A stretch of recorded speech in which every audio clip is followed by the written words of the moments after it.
cái nụ nói phá đỡ xe là phải làm gì nụ nè kể leo có cái đó ice cream đó mà cái làm nữa nè nha chỉ buổi trưa này một xe là chở túa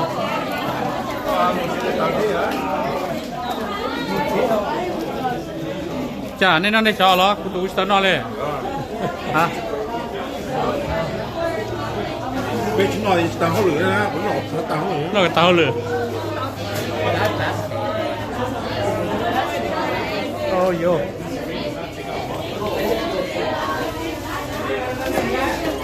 của chị sau của chơi lừa tôi vô à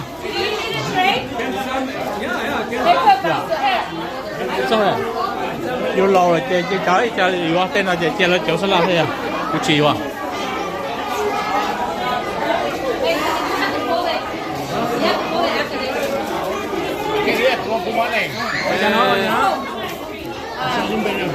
Graduation stuff.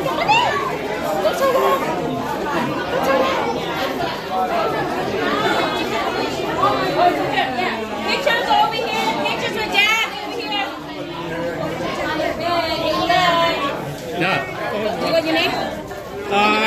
của sai chơi cho lùa vô đó của chị đó Come on. với chị là chơi cho cái này Hi. Thank you. Thank you.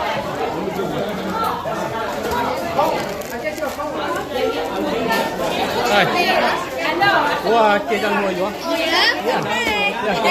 nó của chơi cho lùa sao bây giờ có thể chơi cho lùa cả tới lớn xe này có cho nó có tàu rồi chơi cái xe Put your name. Put your name on the raffle. Yeah, all Dad. Put your names on the raffle.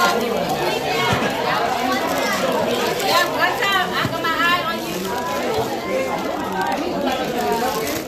thế cho nó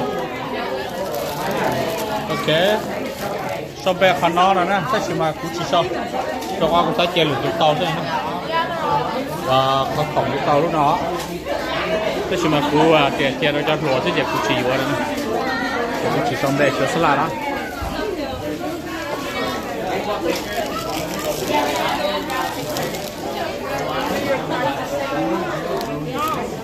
Happy Father's Day. thank you Daddy. Happy Father's Day. thank you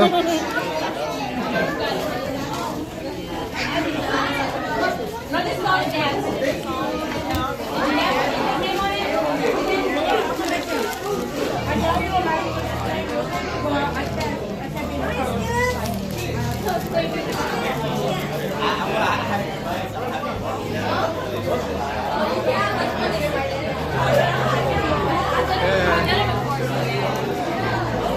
cho nên là sai nào đỡ sẽ được siêu hộp khổng nó tới hồi ice cream nè